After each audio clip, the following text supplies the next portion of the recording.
Friends வணக்கம் friends. மாடி தோட்டம் இன்றைக்கான வீடியோ பதிவு வந்து சேஞ்சிங் ரோஸ் பிளான்ட். இது வந்து நர்சரி ஷாப்பில் நியூ அரைவல்னு சொல்லியிருந்தாங்க. அந்த நர்சரி பிளான்ட்டில் நம்ம கேட்டு இதை வாங்கிட்டு வந்திருக்கோம் ஃப்ரெண்ட்ஸ். 2 பிளான்ட் வாங்கிட்டு வந்திருக்கோம். இது வந்து காலையில் ஒரு கலரு, ஈவினிங் ஒரு கலர் சேஞ்ச் ஆகுங்களாம் பூ இது. ஸோ அவங்க சொன்னது தான் இது. இதை வந்து க்ரோ பேக்கில் 12x12 க்ரோ பேக்கில் ஏன் வைக்கிறோம் அப்படின்னு பார்த்தீங்கன்னா, இது வந்து ஒரு 3 அடி to 4 அடி ஹைட் வருங்களாம் இந்த plant, changing rose plant.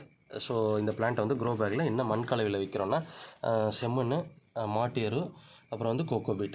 So இந்த மண் கலவையில் இதை வைக்க போகிறோம் ஃப்ரெண்ட்ஸ். இந்த லெவல் மண் எடுத்துக்கிட்டு சென்டர் போர்ஷன் இப்படி இருக்கணும். ஸோ இந்த க்ரோ பேக்கை நர்சரியில் கொடுத்த க்ரோ பேக் இதை கட் பண்ணிவிட்டு நம்ம இதுக்குள்ளே வச்சிட போகிறோம் ஃப்ரெண்ட்ஸ். இந்த க்ரோ பேக் இப்படி கட் பண்ணிவிட்டு அந்த மண் எதுவும் டிஸ்டர்ப் பண்ணாமல், அந்த வேர் எப்படி வளர்ந்துருக்கு பாருங்கள், அந்த மண் கலவையை நிதானமாக அந்த கவர் அப்படியே எடுத்துகிட்டு பாருங்கள், அந்த வேரெல்லாம் எதுவும் டிஸ்டர்ப் பண்ணாமல் அப்படியே சென்டர் போர்ஷனில் வச்சிடறோம் ஃப்ரெண்ட்ஸ். அதை இப்படி சென்டராக வச்சுட்டு இது கூட வந்து நம்ம வந்து கம்போஸ்ட் ஆட் பண்ணுறோம் ஃப்ரெண்ட்ஸ். ஒரு கைப்பிடி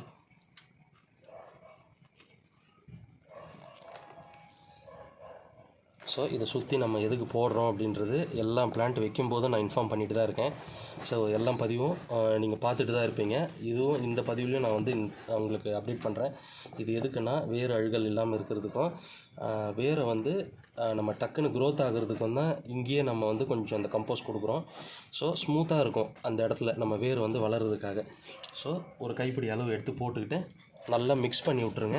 ஏன்னா அந்த தண்ணி ஊற்றும் போது இங்கே வந்து அந்த வேரில் அந்த எரு வந்து மிக்ஸ் ஆகும் ஃப்ரெண்ட்ஸ். மேலேயும் ஒரு டாப்பில் ஒரு லேயர் போடுவோம். ஸோ அதையும் உங்களுக்கு நான் காட்டுறேன் ஃப்ரெண்ட்ஸ். இந்த லெவலுக்கு வந்து மண்ணை நல்லா ஃபில் பண்ணிக்கிட்டீங்க. மண் நல்லா ஃபில் பண்ணிக்கோங்க. ஸோ இந்த 1/2 இன்ச்சு கேப் வந்து எப்போவுமே இருக்கணும் ஃப்ரெண்ட்ஸ். இப்போ மண் வந்து தண்ணி ஊற்றுனீங்கன்னா குறையும். எதுக்குன்னா, அந்த க்ரோ பேக்குன்றதுனால அந்த லெவலில் கீழே வந்து மண் போகும். இதுக்கு மேலே நம்ம வந்து கம்போஸ்ட் ஒரு கைப்பிடியை ஆட் பண்ணி மிக்ஸ் பண்ணி விடுறோம் ஃப்ரெண்ட்ஸ். மறுபடியும் இந்த தண்ணி விட்டிங்கன்னா அந்த வேருக்கு இந்த எருக்கெல்லாம் வந்து நல்லா போய் மிக்ஸ் ஆகும் ஃப்ரெண்ட்ஸ். ஸோ இந்த கேப்பை வச்சு நீங்கள் எப்போவுமே பிளான்ட் வச்சுக்கோங்க. எந்த பிளான்ட் நீங்கள் வைக்கிற மாதிரி இருந்தாலும் இப்படியே ஃபாலோ பண்ணிக்கோங்க ஃப்ரெண்ட்ஸ்.